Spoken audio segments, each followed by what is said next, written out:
everybody! It is Monday, February the 17th, 2020, and welcome back to your Mr. Video Game live streaming super show here on twitch.tv/Dead Sun Entertainment, youtube.com, CBGP Games, whatever the hell, however the fuck you find us, we are here. Thank you, Dead Sun Entertainment. Everybody, clap your hands, say yeah, it's Monday, we're back.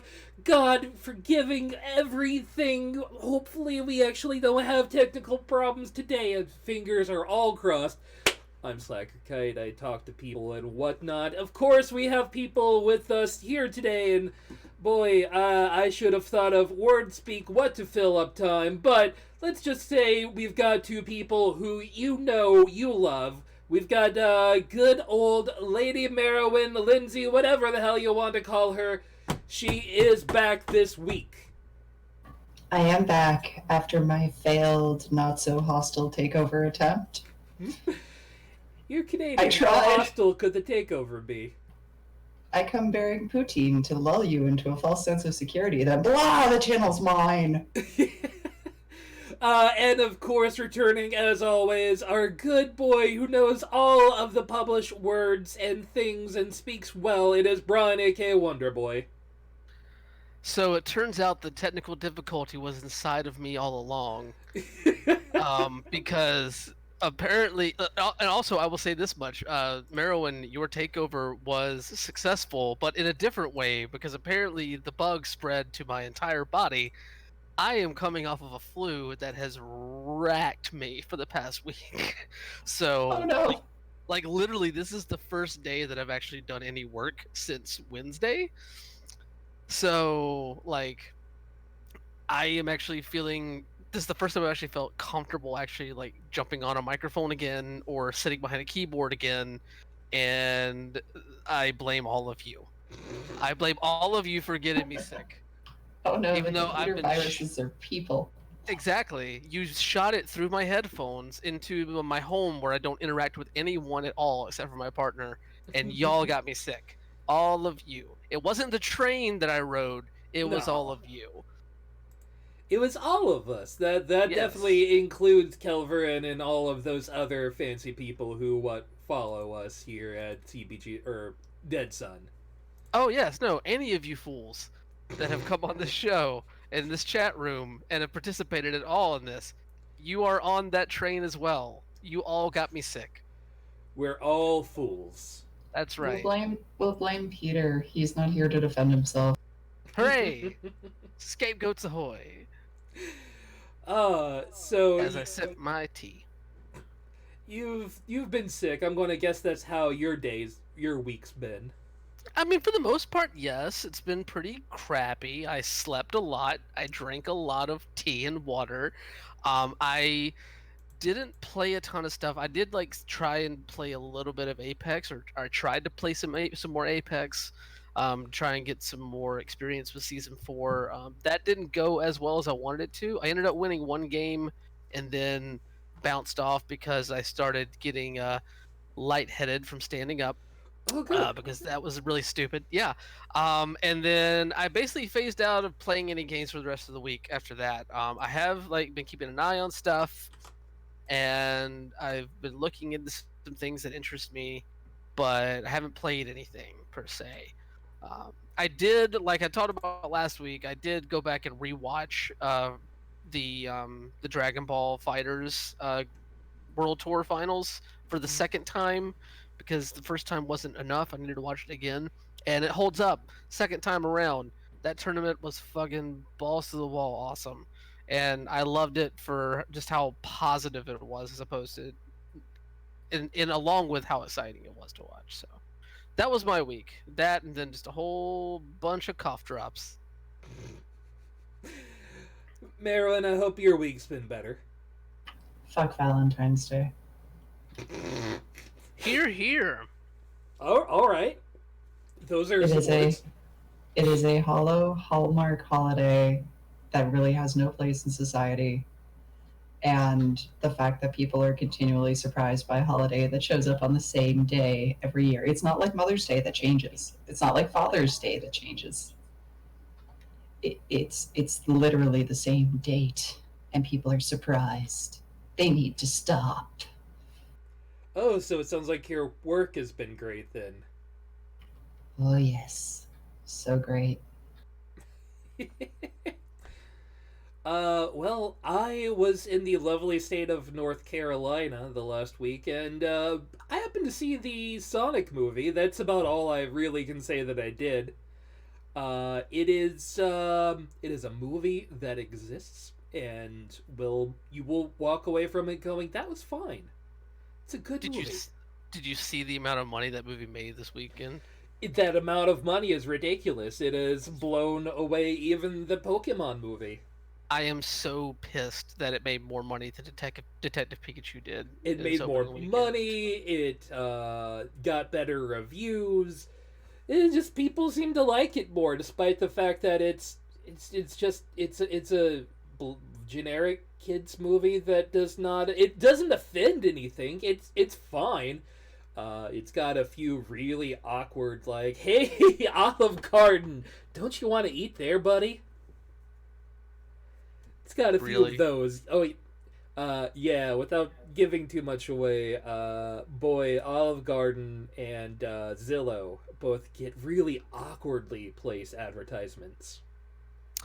Cool. So it has way less heart than I expected compared to Detective Pikachu. Another reason for me to be upset that this movie made more money. I'm happy because Jim Carrey was goddamn amazing as Dr. Robotnik, and he's made the movie the one of the best things ever, just by having an extended sequence with just him. Canadians for the win. I like how every Canadian he happens to be a Canadian. Like, we'll take that as a point. Him and Ryan Reynolds, national treasures. Fair, fair. I'm going to give one thing away because it just stuck me as really fucking weird and apparently has caught a few other people as weird. Alright, at the beginning of the movie, like, you see Sonic on, like, he's a baby at his home planet. And apparently in the movie, he is raised by an owl named, like, Longclaw or something. And I looked it up. They made this character whole flesh just for this movie, and you don't see her or get her referenced again throughout the entire fucking movie. So they just made a, like, complete owl character out of fucking nowhere. It's just to exist for 3 minutes and then go away. How dare they break with traditional Sonic canon? They had so much they could have pulled on. There are so many places you could go for Baby Sonic if you have to do a Baby Sonic. But no, was raised by an owl. But They had merchandising. Yo, that's not wrong. But I will say this: they had an entire Sonic Bible of canon to play with here, and Yeah. that's the route that they went. I mean, they included a lot of cute, like, Sonic nods to older shit. And I have to say, like, the chemistry between him and lead male protagonist is great. Sonic is fine. He's good. He's an interesting character that I kind of wish they had done a little bit more with, but it was fun. But does he go fast? Oh, he go fast. He go way fast. I'll reserve judgment. I would say, like, it's definitely, like, if you don't catch it in theaters, give it a read at some point. It's fun. It's charming. It's nice. Well, I mean, like last week, I was like, now that I'm feeling better and actually might venture out of the house in the next couple of days, just because I don't feel like straight garbage. Like I was planning on seeing this at some point on like a matinee where I can just go by myself because there's a theater like 2 blocks down from my house. So, quick, easy walk there, catch a double feature of that and Birds of Prey because I want to see that movie too. Yeah. But yeah, so I mean, I want to go see it just for completionist sake, I guess. But I don't know.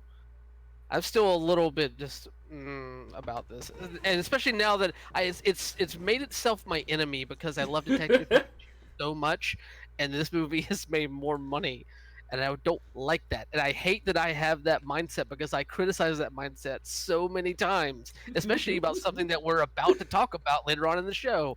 Mhm. But at the same time, fuck this movie. I have to say, like, there are so many banal, bad children's movies out there that have raked in hand over fist cash. That Oh yeah. this is fine. I'm happy with this movie. It's absolutely fine. Kids love it. It's good. The parents will have a fun time there. It's fine. I'm gonna be fine with this so long as there doesn't end up being months down the road Sonic the Hedgehog the movie, the game. I mean, we at least know they're going to make a Sonic the movie too. Like they amped up. Like the movie is basically a hey, we want to make a series out of this. The movie. So there will be more. They're making a whole new lore out of thin fucking cloth and bringing it all here for you. We'll see. We'll see if we want it. All right, boys and girls, shall we get to the news? I guess. Yes, let's do the thing. I mean, we could always just end the stream here. I mean, it'll be fine if we just stop here. We don't have to get to the actual. I'm not ending this stream on the Sonic movie. You know what? That's entirely fair. To the news. Bioware is apparently planning to completely overhaul Anthem. Anyone who plays Anthem will have noticed for the last few months, it's been quiet. In fact, one of the stories we were going to talk about last week is that the Christmas lights in Anthem are still up because the game hasn't been updated in several weeks now, while they had this nice roadmap put out. But apparently, the word around the office is either an Anthem 2.0 or Anthem Next is shortly around the corner, where they're planning to completely change the way that Anthem looks, feels, and the big question is, does Anthem actually have that lifespan to make a second coming? Because I think everyone's already made their opinion on Anthem, and Anthem is basically dead at the moment. Anthem's been dead since day one. Yeah, who's playing Anthem? Who's talking about Anthem? It's been fucking quiet for months now. And all of the talk and facts about the development process and everything has just been blah. Like, it's super telling too when I'm a big fan of the runny, shooty, explory type games, and I flat out refuse to touch this. Like, even if a friend has it, I'm not gonna try it. Like, no. Kelvin, Fallout 76 also has a dedicated Reddit that's fairly active. The amount of talky talk on like Reddit and things doesn't really make it's the hype behind it, especially for a game the size and scope that Anthem requires. Like Fallout 76 honestly was, you know, the Fallout people just trying for funsies on something. They didn't expect it to go well from what I can tell, and they're fine apparently with how it's going. Anthem was supposed to be what put BioWare back on the map. So you have to put it at a different level, I think, compared to other games too similar. We'd have to put it on like the Destiny level scale, whereas Destiny is still hugely active. Yeah, because they're still maintaining active development on Destiny. And like you talked about the roadmap earlier, we got to remember that roadmap was scrapped long ago.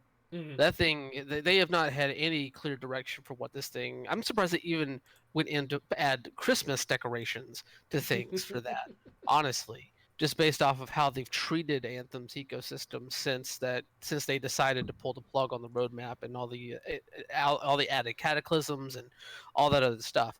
That being said, I think that it is actually fairly smart of them to try this again. This is purely from a Bioware perspective. I think it is smart for them to try and go back to the drawing board with this and to try and figure out what they did wrong, what can be corrected. Especially considering like the development process of that game. We saw how much that game was just pushed out of the door there. Like, and the thing was that it was not even half baked whenever they pushed it out. Like, they were at such a fast pace trying to get that idea done once they figured out what they were going to do or what they were being told to do based off of what their original ideas were going to, what their original visions of the game were. That being said, yes, Kilvorin, there is still a small dedicated player base to that game. It is nowhere near the level that would support a game of its size that wants to have some kind of always online MMO Destiny style hub or play world or anything like that. And that's one of the things that's going to have to be addressed if they want to make this thing work. But at the end of the day, they can decide they want to try and revamp this and put out a new thing that I believe honestly will be better than what they put out last year. But I do not see them winning back a large swath of the people that have bounced off of that game. I will give it another shot because like there was enough of I could see enough fun in the gameplay loop there that they could have done something pretty cool with it. And yes, everything got repetitive super fast, and that was, I think, one of the main reasons why I bounced off of it after my time with it, and why I haven't gone back to revisit it. But if you can figure out a way to make that game more engaging while keeping the combat systems somewhat near what they were, or at least improving them even on what they already were, then yeah, there's something to be excited about whenever they do announce it. But I would say the general audience member that tried out Anthem and then bounced off of it 2 or 3 weeks afterwards, like, you're not going to win them back by saying, hey, we have a better version of this. It's going to take a lot more than that. And for what it's worth, even BioWare basically said that this is correct. That they're not happy with where the game is, and there are things that they want to implement into the game that's going to take some time to implement. So while they don't have, they're going to move away from those full seasons and work into something majorly different. While it doesn't completely confirm Jason Schreier's entry here for their plan to overhaul, it basically might as well. And I wish, like, Blizzard had the temerity to do anything remotely along this line of they at least admit to where they have gone wrong in their project, and that they want to do better, and that this could be something better, and they can see it and they're ready to work on it, rather than we publish great games. I don't know what you're talking about. We have such a dedicated team of people just working on making this delightful product for you.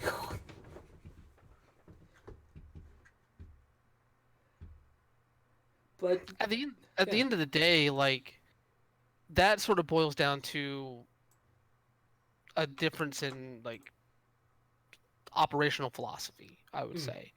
Like, BioWare and Blizzard, I guess for some time were comparable in that way, in that they took their time on stuff. Blizzard way more so Hmm. than BioWare. And I don't know, like I'd argue like both of them now have by being part of larger publishers that definitely do not hold the same values on patient development as they did at one point.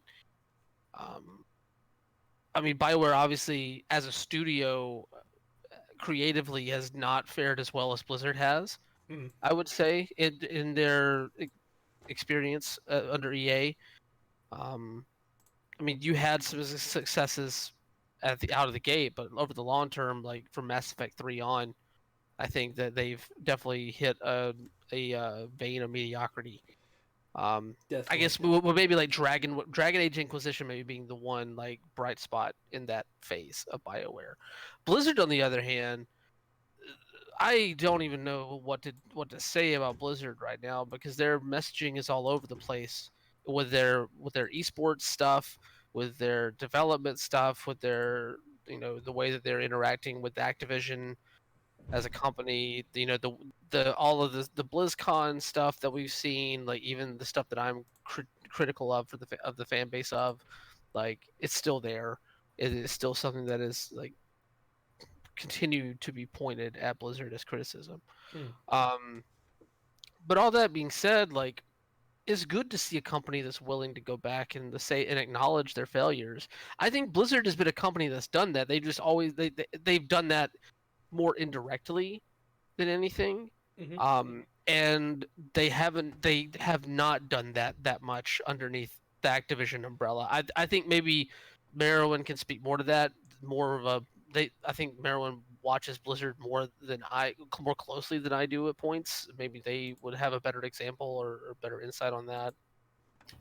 I mean, Blizz under Activision, they have fallen prey to what so many studios do once they get a major corporate backer. Because, like, Activision is more of a corporation than a publisher. They're not about the games, they're about the money, and Blizzard is very quickly adopting that. And when you see that, like, the majority of the founding members of Blizzard have bailed, because Blizzard was no longer their company. It was no longer following the ethos and ethics that they had put together, that they had the like their corporate culture was gone. And so to see that is incredibly telling that like Blizzard is falling prey to that as well. Like they are Activision. Like there's no, it's not Activision Blizzard anymore. It's just Activision. Yeah, I mean, it's a matter of the yearly cycle function of you have to keep your name out there by produce. And even up to like Diablo 3, at that point, they weren't in that scope of we have to continue to produce. Diablo 3 was probably the first thorn in the side, with the active, well, merchants, I guess. I forget exactly the phrase they use, but your ability to sell your stuff for real world money from the game, um, that people could spend money back and forth on, was kind of the first thorn. Now they got rid of that, but they definitely doubled back down with the release of Overwatch and whatnot. Meanwhile, BioWare, on some levels at least, has stuck to their cultural ethos. They haven't been as strong of a producer since they've been trying to create faster under the new environment they find themselves in, but I don't see that, at least the desire to make the games that people love, missing from the company at least. So I'm kind of hoping they can turn around Anthem, but I don't know if they can this far out. Well, I mean, here's the thing: like we're talking about like this idea of like the corporatization of these companies underneath these umbrellas. Like, yes, I will agree with you wholeheartedly, Merowyn. Activision is much more of a corporation than a video game publisher at this point. Um, but that also speaks to some of the criticisms that former members of BioWare have been levying at the company. Most notably, Drew Karpyshyn recently, who left BioWare, came back to BioWare, and then left again in the past 5 years after working on Knights of the Old Republic and the Mass Effect trilogy. Basically, said that the main reason why he left again was the increased corporate atmosphere that of the workplace there. Um, so it's not a problem. Obviously, it's not a problem that's exclusive to Blizzard with Activision, but um, I don't know. Like it definitely is impacting the way that BioWare makes games compared to the way it used to, and I'm look, let them take another crack at it, but Jesus Christ, do not let I'm not even going to say it now because I was going to say don't let it become a trend. It's already a trend. Everybody is chasing the Rainbow Six Siege story. Everybody is wanting to have their redemption arc 6 months to a year down the line where their game finally gets good and people want to play it. Look, I want BioWare to have a hit on their hands because that means that BioWare stays in business longer and BioWare can keep making games that have made me fall in love with that company the way that I have as a player. But for fuck's sake, if I have to hear one more story about we got this right, like we're sorry that we didn't get it right at launch. We wanted to make a game like that was awesome, but we just didn't have it then. We have it now though. At some point, first impressions have to fucking matter, you know? Yeah. Because most people aren't going to go back. Like, yeah, you've got your whales that are going to come back and probably drop the money back in the second time, sure, but you can't exist off of that, right? No, and honestly, it makes me worry about Dragon Age 4. It makes me worry about how they're preparing to launch that game. Yes, that is more of a game that is within the realm of what BioWare has worked on in the past, but you can't tell me that there isn't somewhere in that system somebody trying to tell them to shake things up a bit with that franchise and to try and find something new and intriguing to do within it, and there is a definite possibility of them completely mucking up the last thing that a lot of people that have loved BioWare for years have been holding on to as the last franchise that has not been muddled with. I mean, honestly, what you were saying about first impressions is so true. I mean, how many games these days, like what percentage of games these days are released finished that don't require a massive day one patch, that don't go, hey, yeah, so you like the start of that story. Cool, here's the DLC. Like, games are being released unfinished because it's now games as a service. They're not selling games anymore. And as far as first impressions, like what they brought out with Anthem, it's the same as showing up to drop off a resume at a store wearing your pajamas with your hair still mussed from bed and expecting to get a job. Like it's not happening. No, it's very true. And look, if you want to I understand the people saying that oh, it's games as a service, but for it to be a game as a service, you actually have to launch with a fucking service that is worthy of being looked at.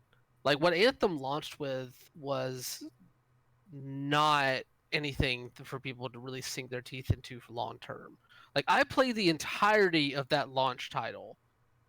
What that game launched with, I played the entirety of it in 2 weeks, less than 2 weeks, and I was bored with it before I finished it. Like I'm sorry, it's not a proof of concept. It's something that y'all clearly needed to rework before even launching it, and I just can't. It's one of those things where people I know that there's some arguments out there that are get it out into the world and then work on it later and try and make it better as it goes and blah blah blah. That I might be somewhat old school in my thinking here, but that is just the worst way to try and build any sort of enthusiasm for what you're putting out there. I wholeheartedly agree. Like, give me a finished product. You're not old school, or maybe we're both old school, but like, do you remember the days of like the SNES or GameCube, or where you went, you bought your little cartridge, and hey, look, it's an entire game. Yeah. And like that's not to say that I'm sitting here and say like DLC and day one patches are an inherently bad thing. Those things can improve an experience, but they cannot be relied upon to complete the experience. Oh, like you take games like Spider-Man though, where day one it launched, and that same day they started advertising the next DLC, which was running, I believe, close to the price of the original game. That actually, lets you finish the story from the original game. It lets you finish one of the side quests from the original game. I think it does play into some of the main I think it does play into some of the main characters in some other ways. But no, like I get what you're saying though. Like that's what I'm saying is that like DLC that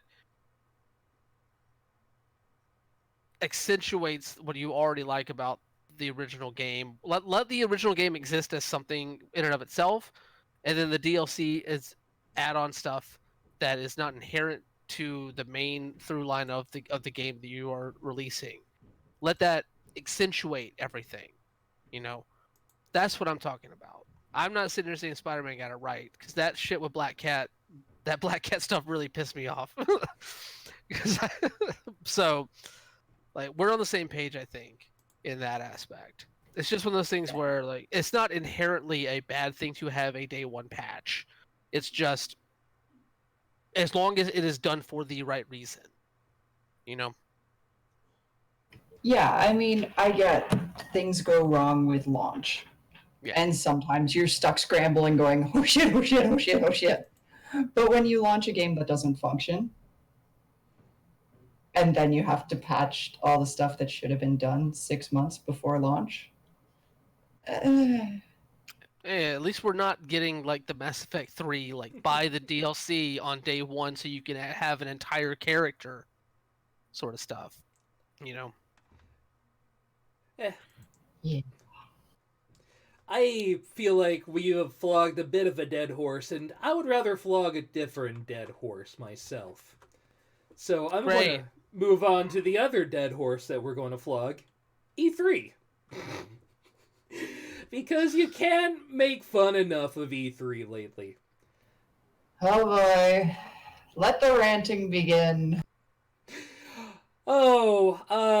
So they've already gone out with their list of people coming back, and while Xbox and Nintendo are returning-ish, it's definitely a bit of a deader thing, but they've already had a leak by leaking the website before they were even ready to put information out. A version of the website accidentally went live before they were supposed to even go live, leaking their own information before they got a chance to announce their information.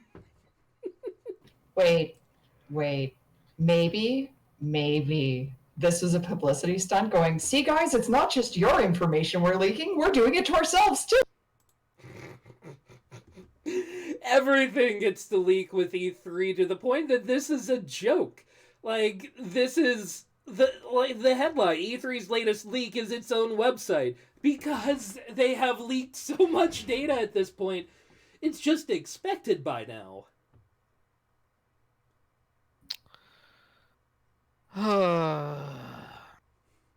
God. I don't even know what to say to this, honestly. It's just for something that is as on brand, I think, as what as what E3 the ESA has been doing recently. Like this is just I don't know. It's just par for the course at this point. It's Like if they can't protect the press's names, why do they think there's no reason why they would protect their own website? it's so bad that Jeff Keighley himself is skipping E3 2020 and has been dismissive towards what E3 is looking to become. Given what has been communicated about E3 so far, he says, I just don't feel comfortable participating this year. He is the biggest shill in the industry and won't go. Amazing. Yeah. And I mean, you also figure, like, he's the host of E3 Coliseum.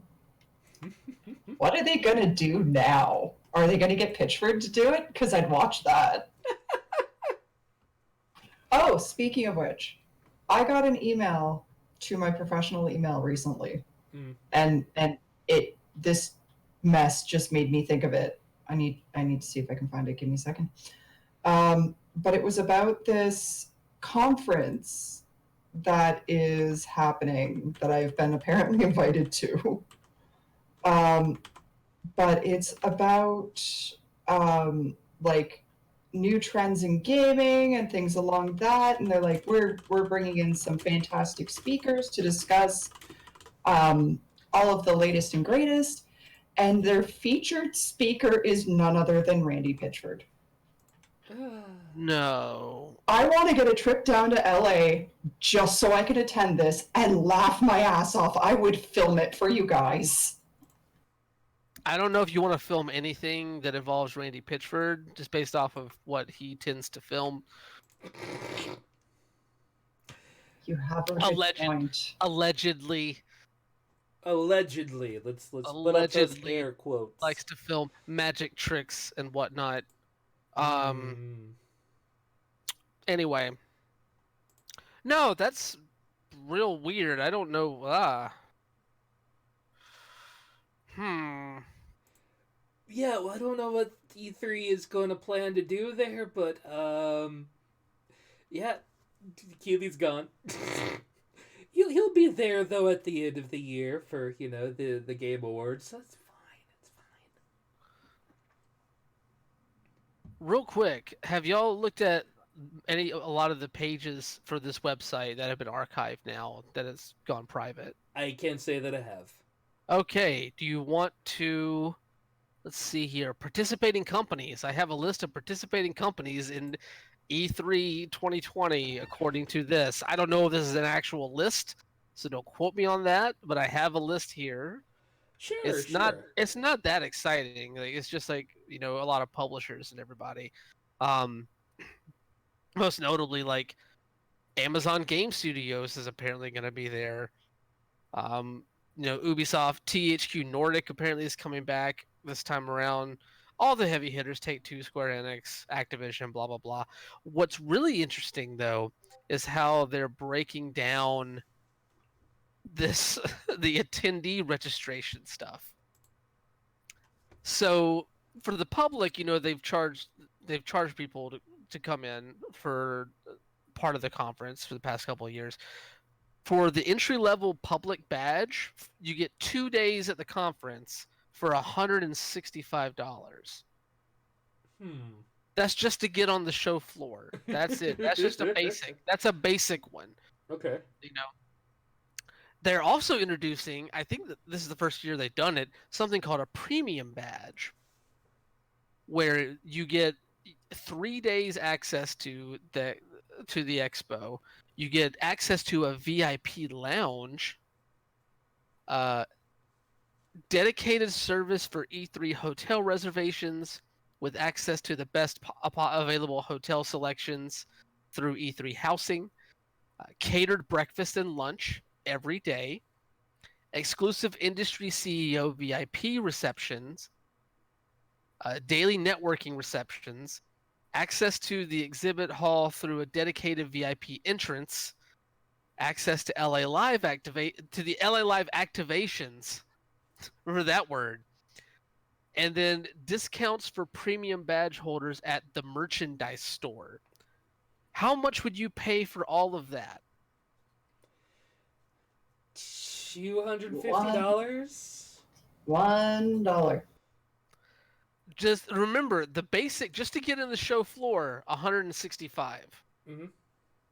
I'm gonna go with 1,500. Okay. Ooh.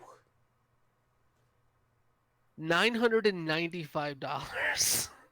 All right, I have a low bid. Woo! By Price is Right rules, you win. You win. Congratulations, good sir.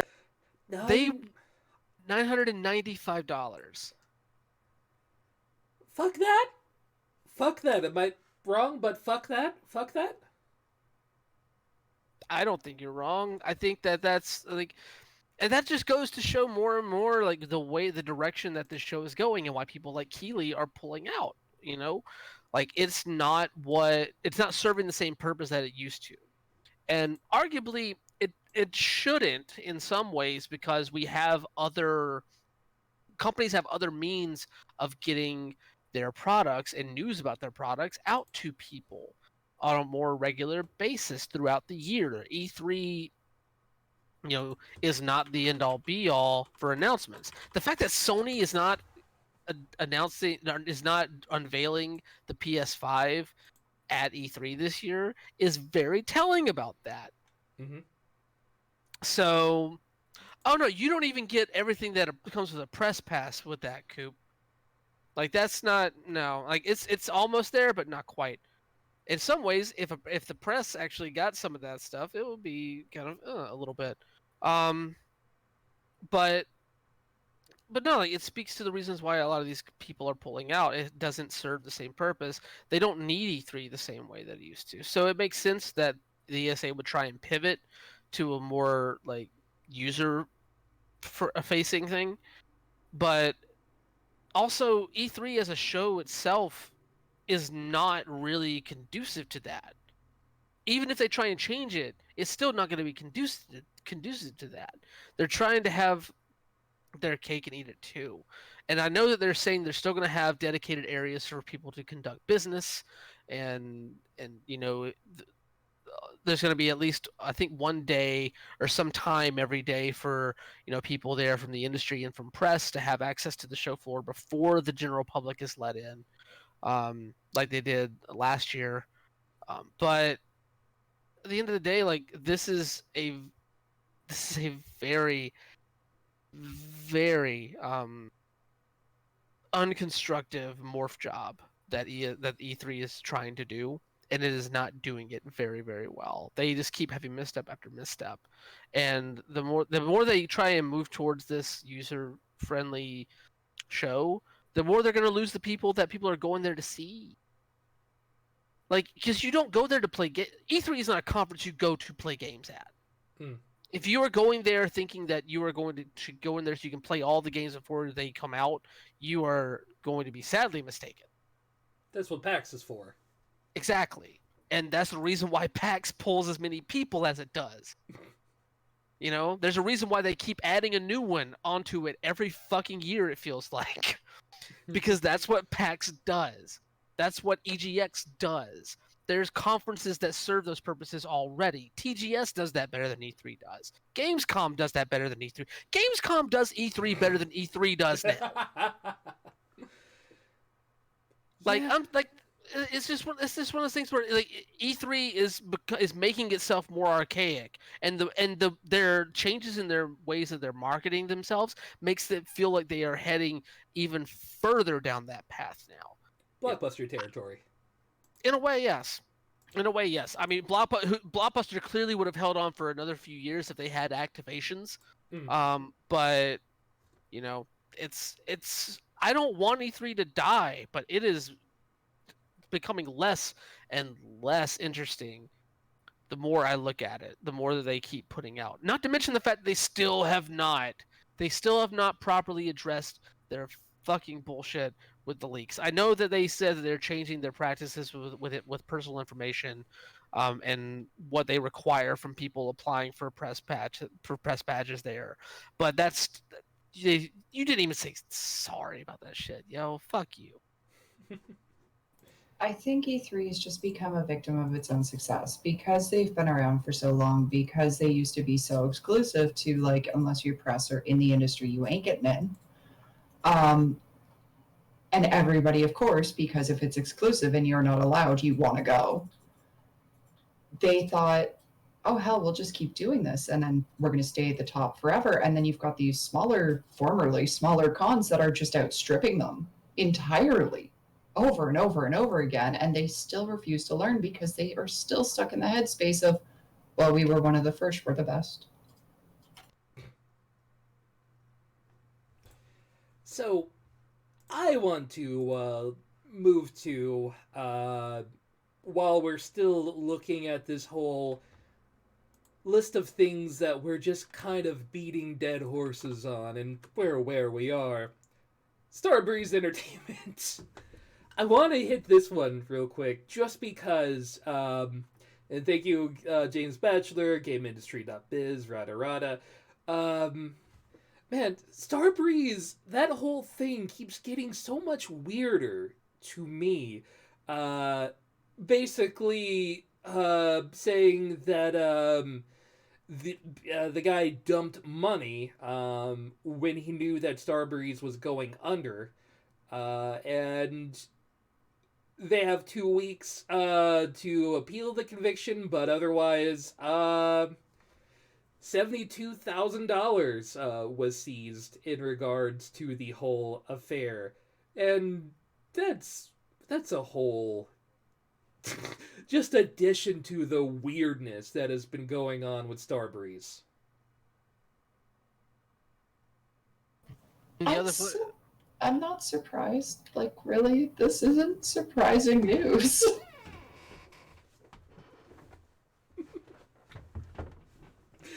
Brian, you were saying? I was just saying, like, this honestly comes as no surprise. At some point, either, you know, either Alskog or fucking Clint were going to be hit with this. And, like, Clint got the CEO, Bo Clint, like, he got cleared of charges. So obviously the axe is gonna fall on fucking Alskog because of that. So, like, yeah, it makes it. It's the perfect ending to what has been probably the most tumultuous 18-month period in Starbreeze's history. The company is solvent again, and because of some very gross, drastic moves, cutting salaries, cutting divisions, selling off divisions. You know, a lot of people lost their jobs because of that. And then this one dude tried to profit out of it, and they got fined what basically equals out to 4,000 US. So, okay. Yep, just a tiny little slap on the wrist. Although he did have his $72,000 US seized, the amount that he earned from those trades. So, yeah, don't expect that to go well. So he was fined what I make in like 2 months. And then he had double my annual salary seized. Ouch. Goes to show that greed is a is a criminal thing everywhere, even in a nice socialist country like Sweden. Cube, that is a good question. It is only $72,000. As a CFO, fuck it, that's fucking nothing. Why the fuck? As a CFO of a failing, foundering company, though, $72K is a lot. Yeah. It could be a lot. I mean, maybe he's got a very expensive mistress. Or a few nasty habits, and he got in a bad way with worse people. I honestly just don't think that he saw it as a risk. I think he was just like, oh, my company's going under. I guess I need to get all as much as I can. They won't catch me. I'm a fun CFO. I'm a good guy. I'm not doing anything wrong. I'm just using what I know. Yeah. We're in Sweden. They don't care. I don't know. It was all whatever. Yeah. Sweden, they're slightly more frozen Canadians. Yeah. I'm just glad that this is done. Like, this whole thing is done. I know that they're appealing this shit, but it's in my book, it's done. Yeah. Starbreeze, just get back to making games, put all this behind you, and try and do things better, and get to a place where you can hire the people that you fired back. And hey, guys, like maybe there'll be a CFO position opening. So if you've got the background, Well, I hear Stockholm's pretty good. Brian, you know what's not ending? The What? PS5 rumor mill. Oh no, it is only getting ramped the fuck up. crank the mill, stir the pots. Um, so the CEO over at Ubisoft has decided to drop in, saying that the PS5 will be running almost all the back catalog of the previous consoles.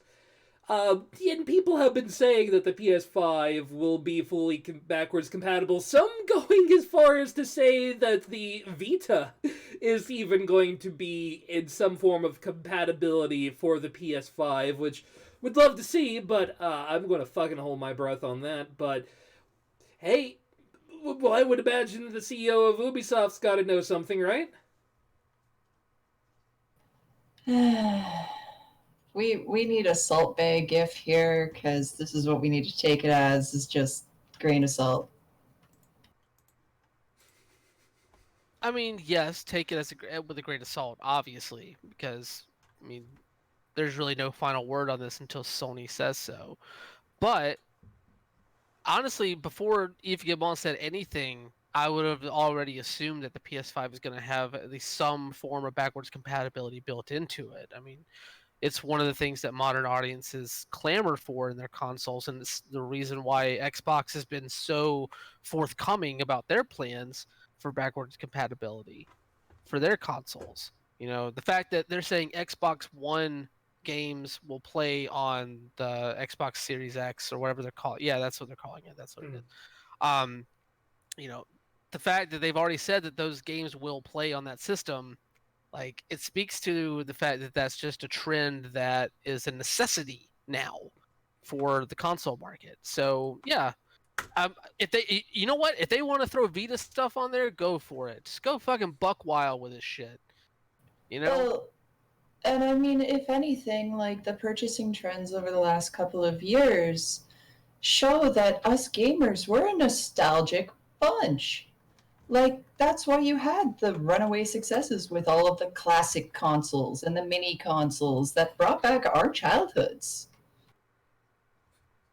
I was going to open up the next article, but apparently Bloomberg doesn't allow for you to scroll in incognito mode on their website, so that's cool. I was going to say, and I have the actual website pull up another tab. Bloomberg was the leader in talking about the PlayStation is looking to go for $450, but at this moment, Sony isn't ready to announce what they're doing because they're chasing Microsoft so hard, not only on the backwards compatibility factor, so that they can say, "Oh yeah, we did this too," but they're not willing to say what their price is until Microsoft comes out and says their price. But we can already look at the fact that the cost would likely be roughly $470, and that's before all of the other manufacturing issues that they're having right now, primarily due to the mobile phone industry eating up all of the components that they want to put inside of their PS5. So we're looking at either $400 or $500 likely as a price point, but Microsoft, for God's sake, go low. Go low so that we can have a cheap PS5 too.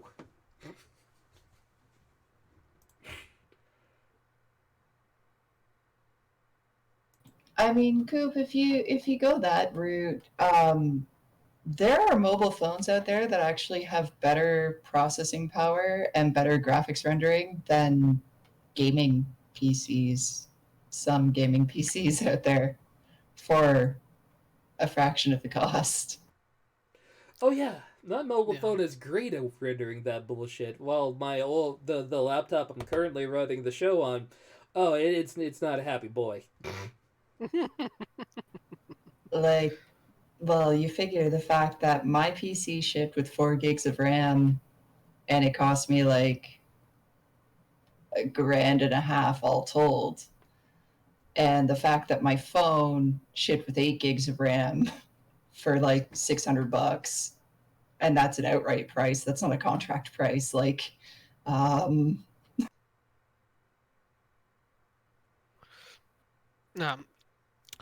but there was another article by GamesIndustry.biz that kind of piggybacked off of the Bloomberg article. I posted in the Discord if you wanted to look at that, since Bloomberg's article is not working for you. Basically, they're saying that sources familiar with everything are looking at somewhere around $450. So in the middle of that 400 to 500 price tag.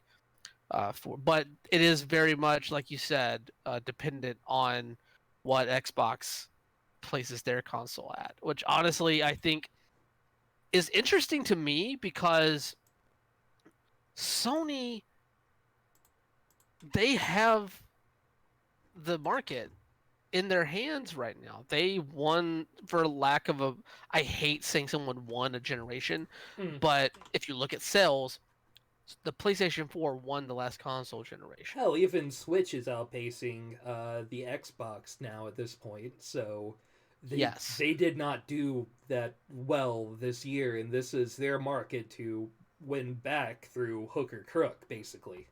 Exactly. And so by that logic, I would think that Sony, they have the power to set the market right now. And that being said, like they have the ability to set their own price. They don't need to be dependent on what Microsoft wants to do with their console right now. And I think the main reason that the fact that they are feeling that way, that they are looking to Microsoft to set something so that they can figure out where to place theirs, it speaks to a certain nervousness that makes me think that Sony doesn't want to be in that position. Because think about the last time they were in that position. They dropped the PS3 for $600 fucking dollars. Yeah, I'm really hoping their hubris doesn't come back like it has for them previously. Yeah. So, like, literally the last time they had this opportunity, they royally biffed it. And I think that they are very, very afraid of doing that again. I think 450 is not that bad. Would I like to see 400?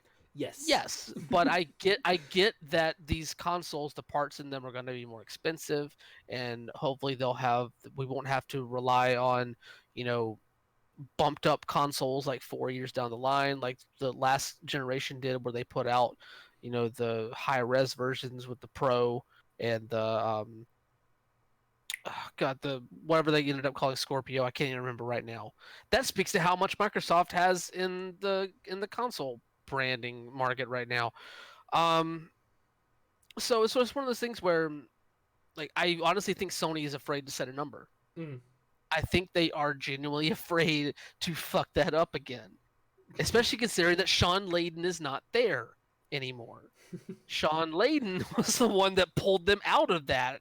And now, without the man who knows how to pull them out of it again, they don't want to make the mistake to get themselves in it again. So I wanna lay down a little bit of comparative thought here. Okay. So even at a $450 US price tag, want to take a guess as to what I'd be paying for that console? Oh God, I don't know the American and Canadian conversion rate. I'm gonna guess 800. I'm going 7. And Trav takes it, although he went over. After tax, so before tax, base conversion with today's exchange, that $450 console is $596 Canadian. After tax, it's $673. I'm sorry, I would rather buy a new mobile or graphics card for my computer. Why don't you just drive over to America and pick it up? It's fine. You're right over there. Because still exchange rate, man. I still gotta buy the U.S. monies. Fair. Either way, that wasn't the only bit of strange talk to what be going around last week. We also had DICE come up, and Epic's boss, good old Mr. Sweeney, came to the stage and said a lot of interesting things. One of the more talked about items being, of course, that he spoke about how loot boxes need to be removed from gaming at this point, that they don't need gaming to look like Las Vegas. But one of the less spoken on and kind of interesting one is his conversation around gaming and what it has in the political market. Stating we as companies need to divorce ourselves from politics and say that that is for individuals to engage in, and we as platforms should be neutral. Whether he's talking about that as the Epic Store or as a developer, I'm not sure, but as a developer, I can clarify that. Yeah, go for it. Let's hear it from you, because you might get this a little better. Okay, so basically what Tim Sweeney was saying, because there was some confusion about this whenever it initially came out. The quote originally was kind of like bantied around that Tim Sweeney was saying that politics and games need to be separate. What he was actually saying, honestly, I say actually saying, but it's not that much better, is that games can be political. Like the content of a game can be political. It can have a message behind it. It should have a message behind it. But the marketing of games, the companies that make games, the companies that publish games should divorce themselves from politics. They should be apolitical in their approach, because they shouldn't be servicing one political viewpoint over another. They shouldn't be trying to make a statement in the way that they market their games, or the way that they represent themselves. That's what he was saying needs to be the what he was, as he coined it, the separation of church and state of politics in games. But the thing that Tim Sweeney doesn't fucking understand is that even that is political. Like the most notable example being whenever he talked about the Epic Game Store, as you brought up, because he after he made his comments, he went on his Twitter account and kind of clarified things a bit, went into some more detail about some stuff that he said, and one of those was specifically about the Epic Game Store. Where he said decisions on which broad categories of products a store sells are not political, and the Epic Games Store decision to focus on general games and not sell porn isn't any more political than our decision to not sell spreadsheet software. This dude literally said that with a straight face. Wow, throw more shade. Go ahead. Not to mention, let me just go back to another part of the comment. That he said, where as an example of what he was trying to talk, what he was saying was that we need to separate the creative's commentary from the marketing departments. We should get the marketing departments out of politics. The world is really screwed up right now. Right now, your political orientation determines which fast food chicken restaurant you go to, and that's really dumb. Is it really dumb, Tim Sweeney, whenever one of those companies has a history of donating to anti-LGBT groups and is just in the year of our God 2019 said that they would stop doing that after public pressure and multiple countries pushing to not have their restaurants in their countries anymore? Like, I'm sorry, like that was really stupid. I mean, he went on and clarified that statement on Twitter, saying that a company like that shouldn't take a position on an issue like this because it's out of the scope of their mission. Like, he really backpedaled on that and gave a better answer for it, but I'm sorry, like he just doesn't get it. Like these decisions are all political. There are so many things that go into like whether a decision in the development cycle of a game, the fact of who you hire, how you treat your employees, how you define your employees. Are they actual employees? Are they freelance independent contractors? How do you set up work schedules? Like there are so many things within those environments that are political, no matter how much you want to say they aren't. Even saying something is apolitical is fucking political. Mm-hmm. Yeah, and thanks Giant Pie for saying that as well. Like the ability to say we're going to be apolitical, that's a political statement because if you look at, say, instance, the whole free Hong Kong thing, right? If you don't say anything on that, that's kind of political because saying nothing is basically siding on China. So, from your absence, if something looks like you should at least have a statement or something on it, saying nothing says something. And by completely divorcing yourself from the topic, you've officially said something without saying anything. Yeah, it's like a lack of a stance is in fact a stance. And he would have just been better to completely avoid this conversation entirely.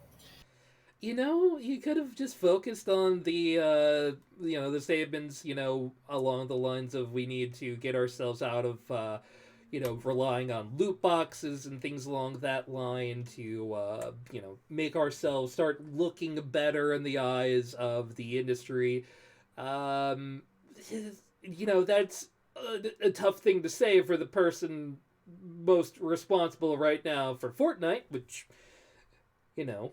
makes a lot of money off of gambling type mechanics, but Not to hey, mention, it was a game that was banned by at least one state in their high schools, keeping it from not being a competitive esport because of the nature of the game itself.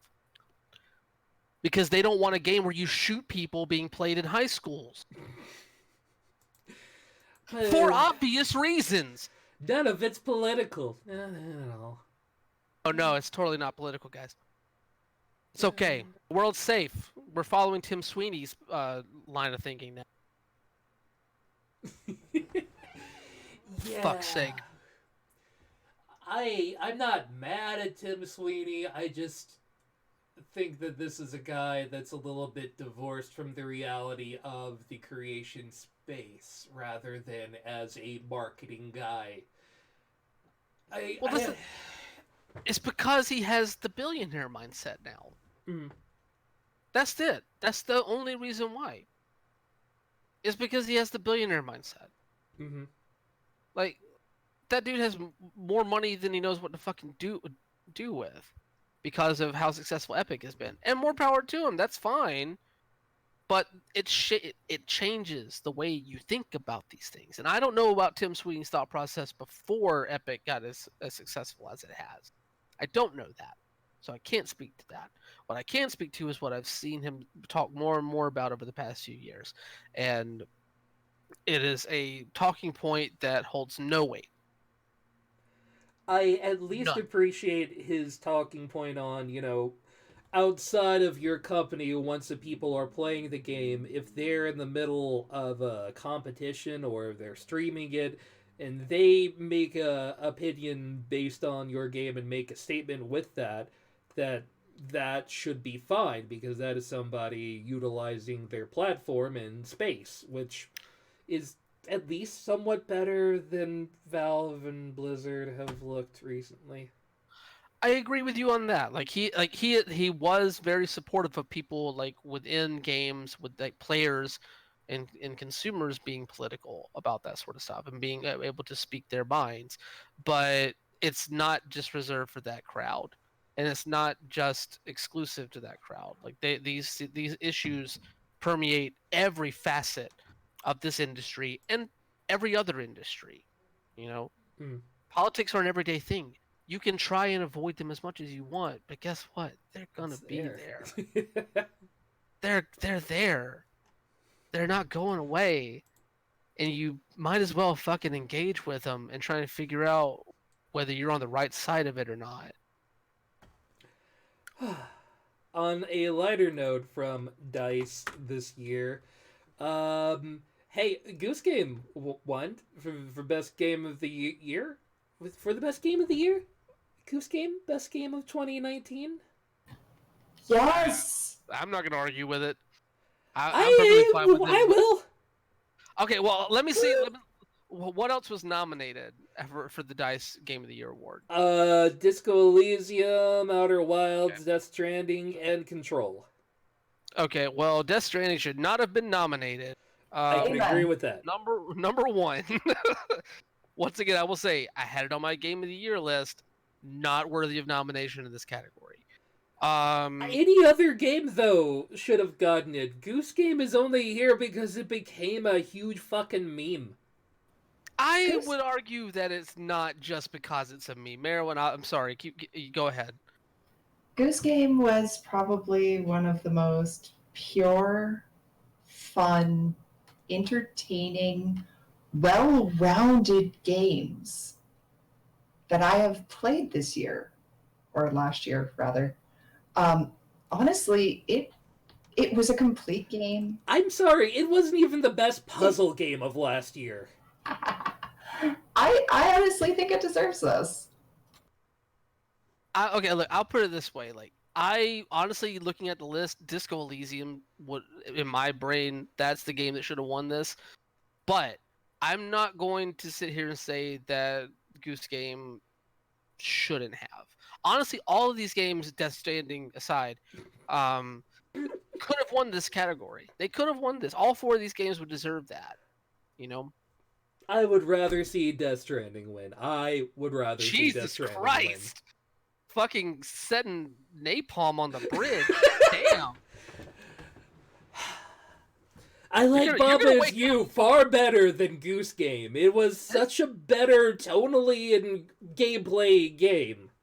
You're gonna wake up and there's gonna be a goose staring at you, like in the face. It's gonna break I into your house. Dude, when you come up to visit next, you're going to get a belated birthday present, and I swear to God, it's going to be like a plushy Canadian goose. Yeah. Just I may actually sit and sew a little butcher's knife for it to hang off of its wing. Like, the goose will rise. What are we having for lunch, Merowyn and Playwatch? Oh, we got some goose pate for you. Because you stabbed it in the back, you might as well eat it now. Yeah, screw eating crow. Goose. Yeah.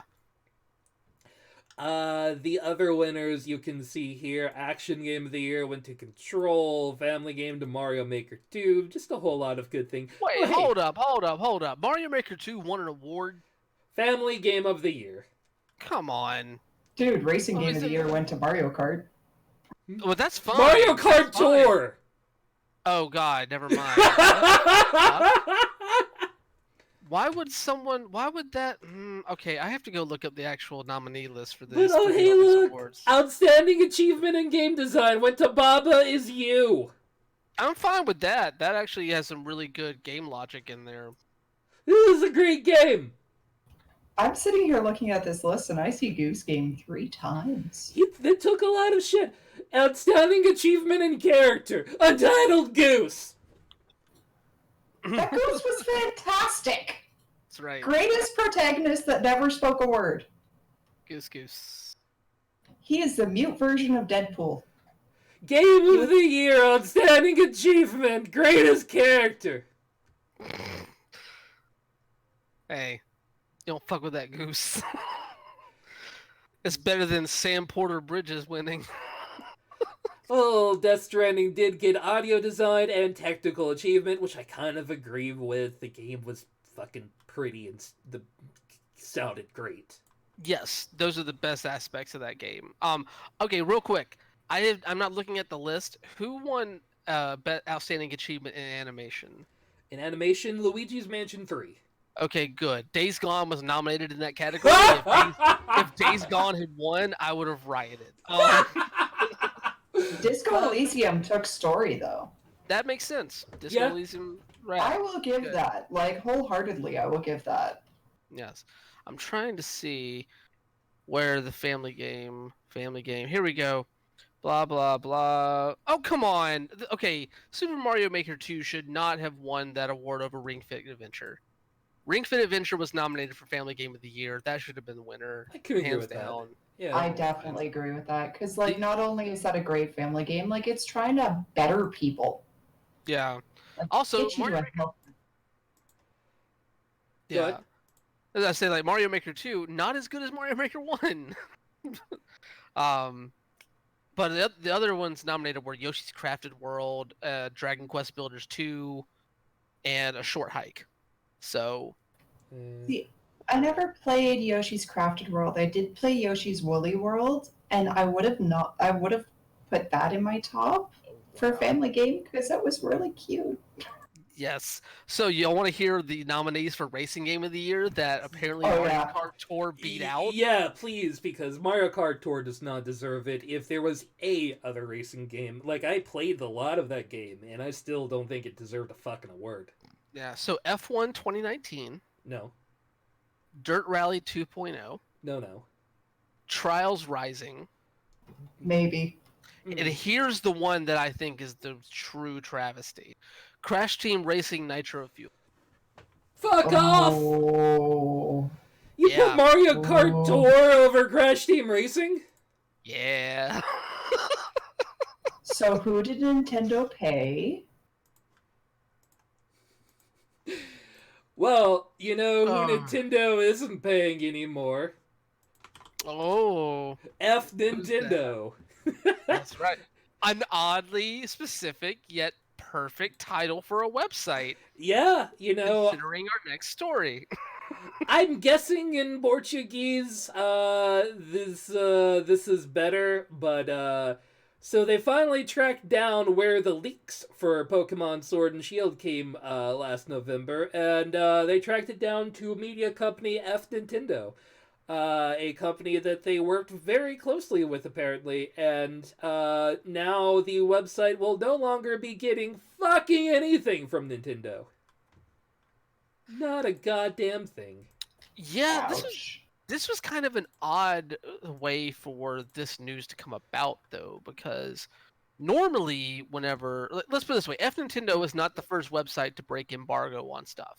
Mhm. They're not the first website to leak stuff, whether like inadvertently or advertently. So, but normally, whenever that sort of stuff happens, you don't get public statement from the publisher or the developer that issued the embargo in the first place.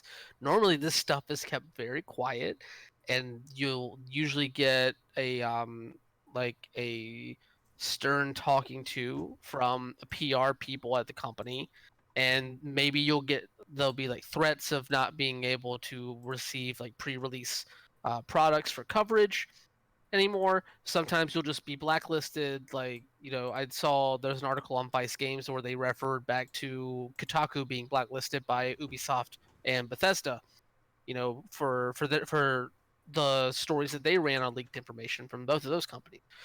So, like, this stuff very rarely happens in the public like this, and it really only happens in the public like this whenever someone wants to make an example out of you, and Nintendo is that petty bitch. They clearly wanted to take a smaller site, make an example out of them to try and stave off other people from doing this.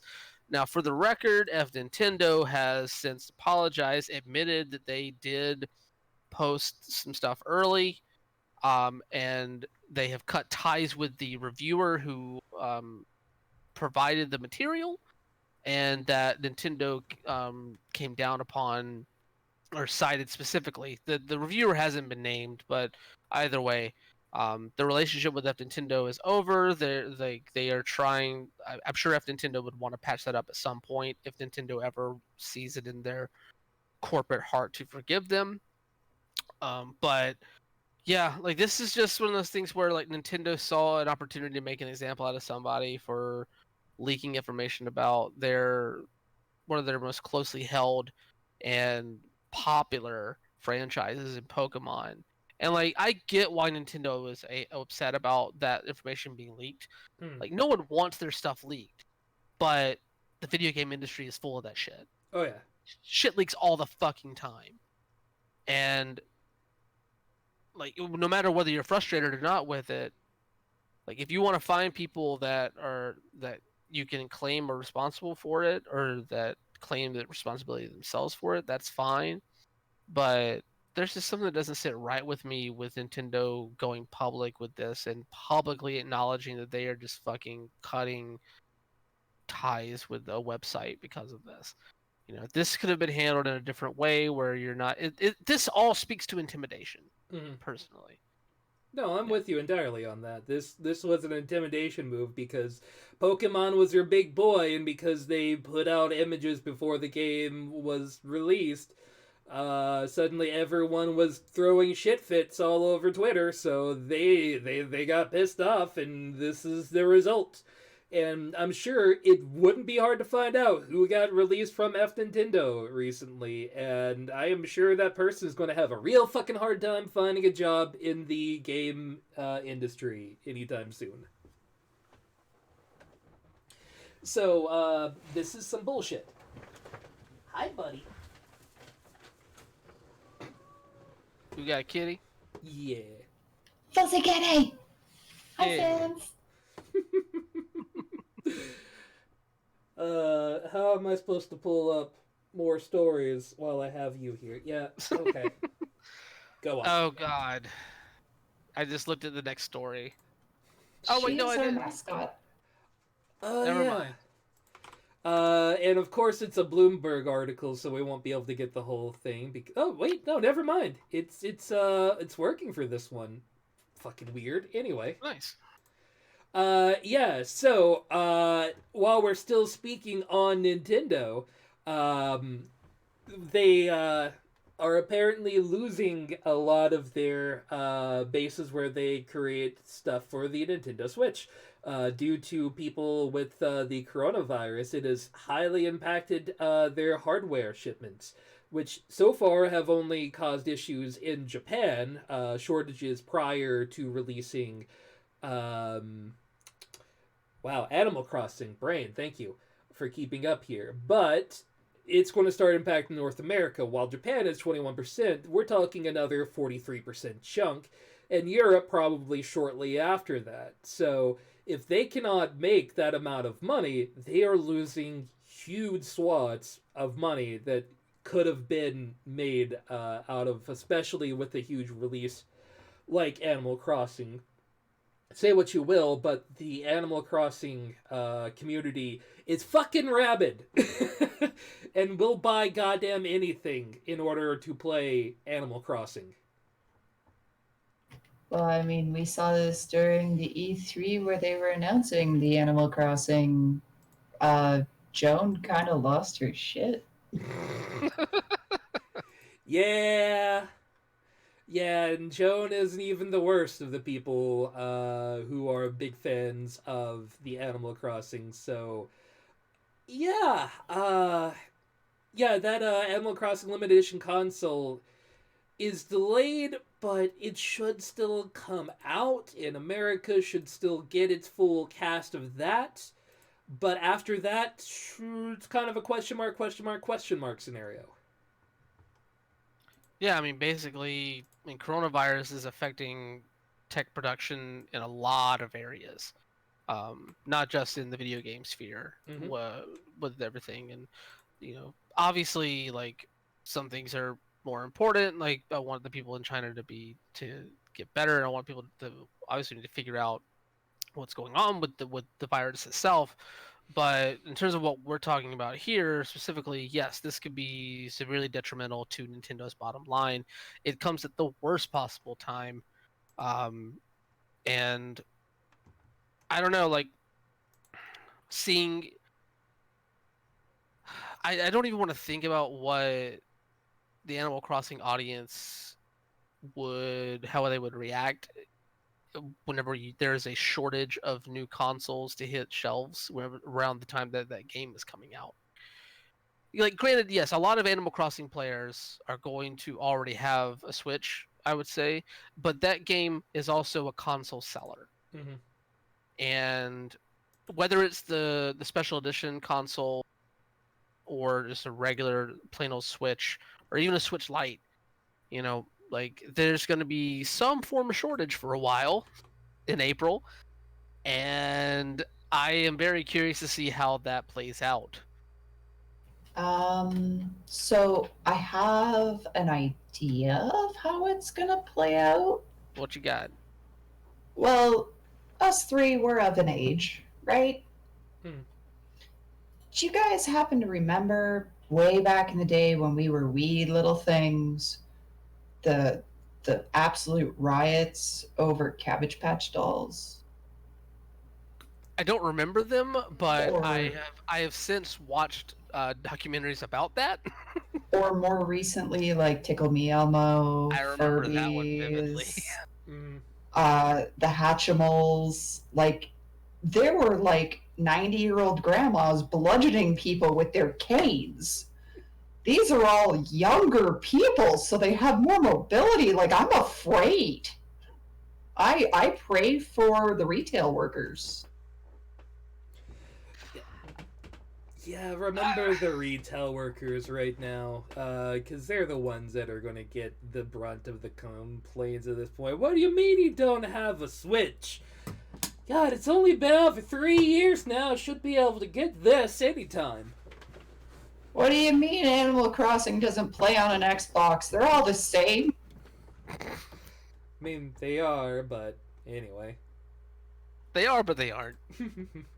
This is why I can't work games retail. It was my dream job, but like the first person who came in asking me for a Microsoft Switch or a Nintendo Xbox, I would probably hit them hard. That being said, we're going to move into our last area of conversation. Of course, Persona 5 just came out, the Royale Edition, and, you know, people are going about doing their rounds in conversation.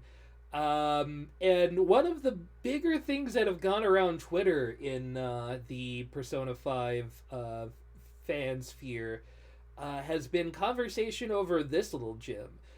You want what you want, she explained. If you don't let us know it, we're never going to be able to make it, she said. Atlas is listening and does see the desire for Persona 5 on Switch. It's important to always voice your opinion. She encouraged fans to keep telling us what you want, saying that she was fighting for it internally as well. However, it's important to point out that she also said she's obviously not the decision maker in a situation like this, despite being an internal champion for it. So, people from Persona need us to tell them that we want the shit on the Switch when every other games company has gone, oh shit, people want shit on the Switch. We should probably put it on the Switch because people seem to like having this nice game on the portable. This is a dumbass thing. I'm sorry, but holy hell. You're not wrong. It is an incredibly dumb statement. And the fact of the matter is, though, like, Persona fans have definitely, like, gone out in droves now and gone to Twitter and be like, yes, of course, give us Persona 5 on Switch. What the fuck are you talking about? Of course we want it on Switch. And 4 and 3. We want all of the PS2 games on the Switch right now, please. Of course they fucking want it. Not to mention that as of December 2019, Persona 5 had sold more than 3.2 million copies worldwide. I think that's a pretty good number of people that are willing to buy that game. I think that would prove to a certain somebody that they should bring it to their console if they wanted to. I don't think you need fans to badger Nintendo. Yeah, I think they know that this is a thing that people want to see. When Persona 5S was first announced, and before we knew it was Scramble, everyone was like, holy shit, you're bringing Persona 5 to the Switch, and then you didn't. And you could fucking hear all of the jaws go, fuck! Across the country, from people who wanted Persona 5 on the Switch. Yeah, I mean, like, this is a thing that honestly, Atlas should be talking to Nintendo. Yeah. They should not be getting their fans to talk to Nintendo for them. Atlas should be going to them saying, how can we make this work? And if it doesn't work if the numbers don't match up, then they just don't match up. You know, like that's just how it's gonna be. But that's what it should be. It shouldn't be Atlas telling their people that have already played their game or want to play their game or have played it and want to play it again on a mobile system. It should not fall on them to get this done. Shit, I'd actually forgot that Scramble was coming out in a few days, despite the fact that Royale just came out, and I was definitely aware of that. Babe, maybe if you'd put out a fucking Switch release, people might have paid attention. I don't know. It's just dumb. It's just dumb all around. Speaking of dumb, Oh God. our last real story from VG247, thank you, Emily Jira.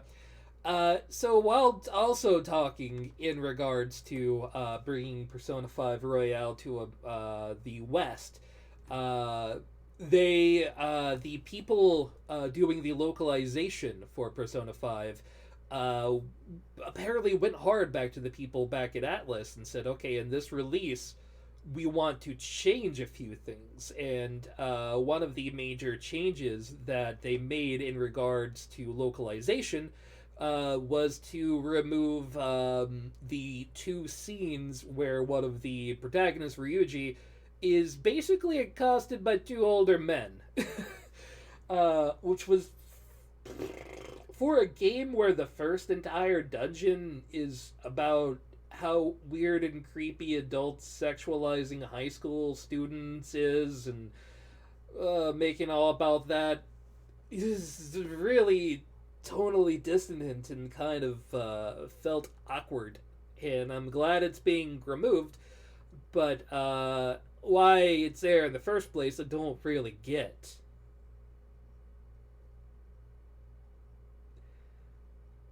I'm glad they're getting a chance to put out a release of the game that doesn't have, this glaring of an issue.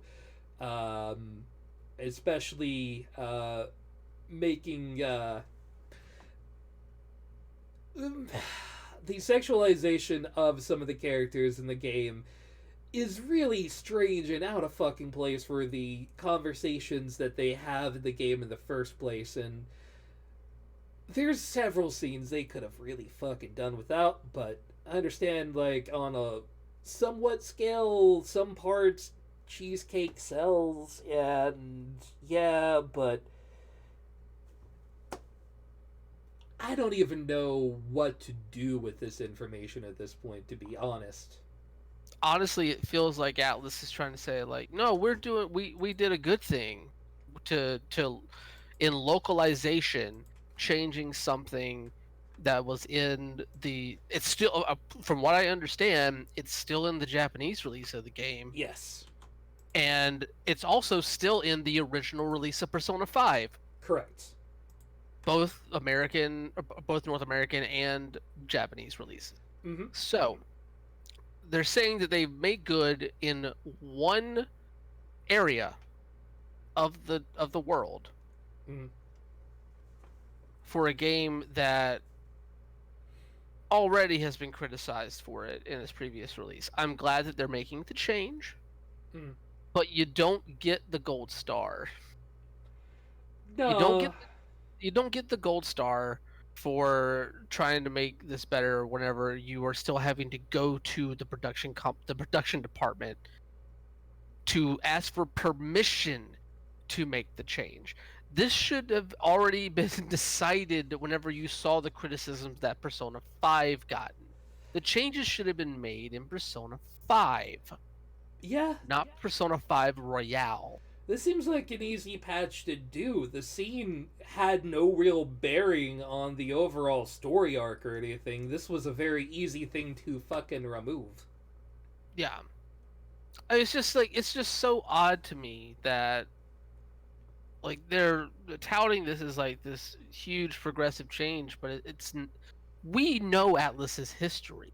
We know how they have treated characters of marginalized community in their games. Like, it's a very insensitive history, and I know that upon re-releases of their games, they have made changes to make those games more compatible with progressive ideas, and especially in terms of treating LGBTQ people like they're actually fucking human beings. and not completely negating their experiences with the way that they craft their characters. Some have been better than others. I still look at Catherine as something that really frustrates me, in ways. But like, yes, it is a good thing that they are trying to make these homophobic scenes more palatable, and that they are trying to take out the elements that make them offensive to people that will play this, people like me that will play this game, being a part of that community. At the same time, though, don't pat yourself on the back so fucking hard, because the shit's still in the game in Japan. Yeah. And I'd argue like that sort of stuff, like it should be addressed at source. It shouldn't take a localization manager to address this. No, I definitely agree along those lines. You know, it's nice that you made the change, but it still doesn't fix where it came from. But yeah. Yeah. Either way, that was the last story that we are covering here for Mr. Video Games for February the 17th, 2020. But of course, we cannot end on a note like that. So we're moving on to dropping into Mr. Video Games. Mr. Video Games, for those of you who do not know, Mr. Video Games is a prestigious award that we give here upon the show to the thing, person, place, people who did something so weird, so strange, so interesting, just something you look at and go, God damn it, that's fucking video games. Whether good or bad. And this week's winner goes to Jesse Cox and Max Gentleman, which he is producing the Sexy Business release. Thank you, Calvin, for bringing this to our eyes. Let's go over today's agenda. We're about to go bankrupt. Here, boss! Your tea is ready! Also, your rivals are outside. It's time to get down to business. How that be? Yes, good show! This game looks absolutely ridiculous. He's very good at producing ridiculous-ass games. Yep. I will completely say I am equal parts horrified and really fucking intrigued. Yeah, it's a Victorian business game and dating sim. And defeat rival companies. Don't forget to buy more money. It's Like, I don't think I've felt this way about a game since the KFC dating sim. And we saw how that went. That game that shall not be named ever again a household. An angel cast down to hell for being too good at sex. You can unlock all sorts of sexy art and costumes for your executives. And I love that you have a switcher for how sexual you want the game to be. Yeah, so if you wanted to be family friendly, you absolutely can. there are so Yeah. many aspects of being a Victorian tycoon for you to unlock and master. Also, if you just want straight up nudity, Yeah, you Here just you want to go. play porn? Here you go, buddy. This is here for you. yeah. So there you go. It is a game from Hats Production that has brought the Max Gentleman line of games before, and Jesse Cox, coming off of Monster Promise, decided to back this as his next game that he is producing. So, As a note, this is coming out, or is projected to be coming out on Steam as of the 25th of this month. I believe it's. Let me double check.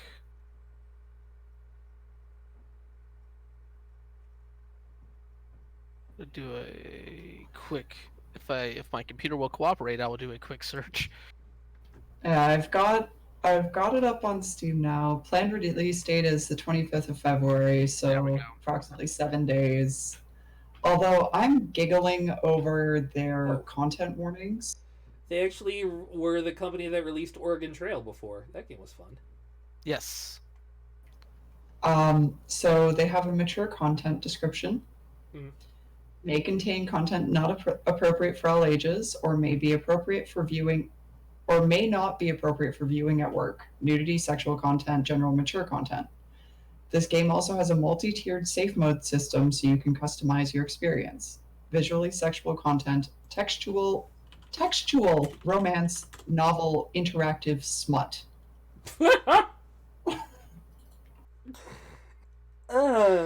Okay. I'm into it. I mean, It's- this is like, it seems like you can like pretty much create any character that you want, as gender nonconforming as you wish. I mean, sure, there's a propensity here to create trans characters as well. Like you can date whoever the fuck you want in it. Like I am very, very curious about this. I'm going to be interested. I'm going to look for reviews first, but man, if I get this and also when it comes out I'll be playing Subverse, people are going to fucking judge my Steam so hard. So very hard. I mean, I don't. It's going to depend on release price for me. If I could get my hands on a review copy, I would be down for it. This smells like a But- $20 game. Yeah, I don't know if I could justify $20 on this. Well, here's if you want a better comparison. Monster Prom, their previous game, costs $11.99 on Steam currently. That's currently Okay. though. That game's been out for like 2 years now. True, but the price probably hasn't dropped too much. Like, you figure, guys, I didn't jump on the GTA 5 train until it hit $30 Canadian. Yeah. But either way, and sorry, John, that you came in right now because we are getting out of stream at this point. We have covered all the news that is fit to be news on this today, January the 17th, 2020. Coop, Kelverin, Giant Pie, John Borg, all of the other people sitting and listening, thank you for coming. Mr. Video Games was Jesse Cox, who brought you the game you just saw. He is producing the game Max Gentleman Sexy Business.